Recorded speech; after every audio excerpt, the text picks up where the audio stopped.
प्रिय दर्शकों, आज हम आवश्यक विषय को लेकर चर्चा कर रहे हैं। धर्मम रक्षति रक्षता, जिससे प्राणी मात्र की रक्षा होती है वह धर्म, स्वयं की रक्षा होती है वह धर्म। तो उस धर्म की आज क्या समाज को व्याख्या करनी आती है?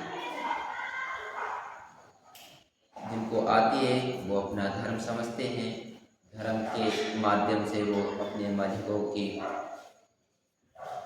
रक्षा के लिए कूटनीतियों को, छल को, कपट को और अलग अलग धारणाओं से कार्य करते हैं, जिससे अन्य मनुष्यों को, जीवों को क्या हानि होती है उस पर कोई फोकस नहीं। तो मैं कुछ बातें संक्षेप में कह रहा हूँ कि सबसे पहला धर्म तो ये है कि हम स्वयं अपने शरीर का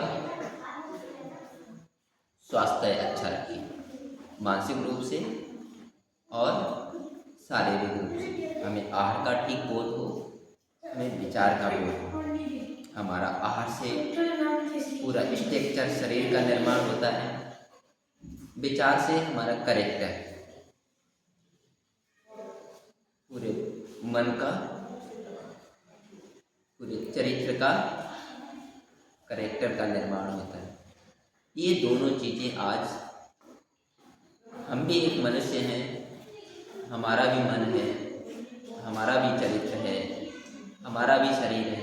हम देखते हैं हम सभी मनुष्य 100 के 100% आहार से और विचार से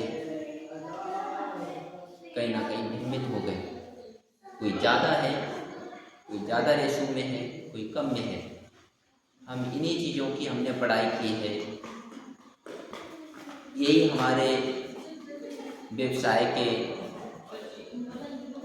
मूल तत्व हैं कि हम अपनी वैदिक संस्कृति को, आध्यात्मिक विद्या को लेके ही समाज में काम करेंगे। इसी को अपना आजीविका के तौर पे, इसी पे कोई व्यवसाय करेंगे और इन्हीं चीज़ों की मनुष्य मात्र के लिए आवश्यकता है।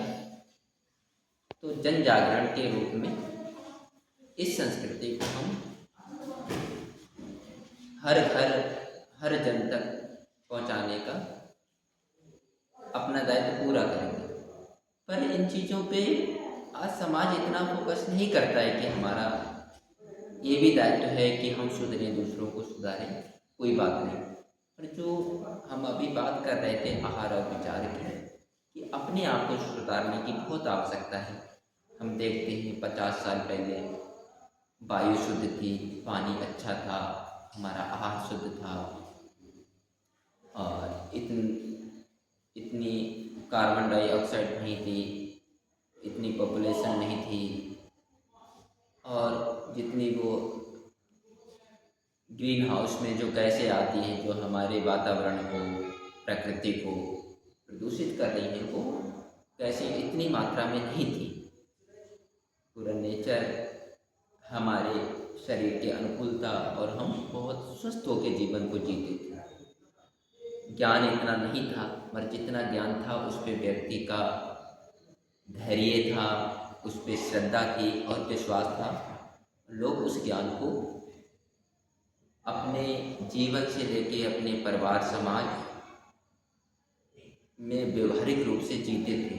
और वो चीज़ें कहीं ना कहीं नहीं हैं, तो ये होने की आवश्यकता है। आज जो मत पंथ संप्रदाय अपने अपने मजहबों को मजबूत बनाने के लिए, बढ़ाने के लिए, आर्थिक दृष्टि से, संख्या की दृष्टि से काम कर रहे हैं, उन सबका उद्देश्य यही है कि हम अपने जीवन में दुखों की निवृत्ति करें और सुख की प्राप्ति करें। सुख की प्राप्ति के लिए, दुख की निवृत्ति के लिए परम आवश्यक है कि हम अपने आहार को और विचार को पहले अच्छा करें। इन्हीं शब्दों के साथ में विराम लेते और इस पे चर्चा करेंगे आगे। आज के लिए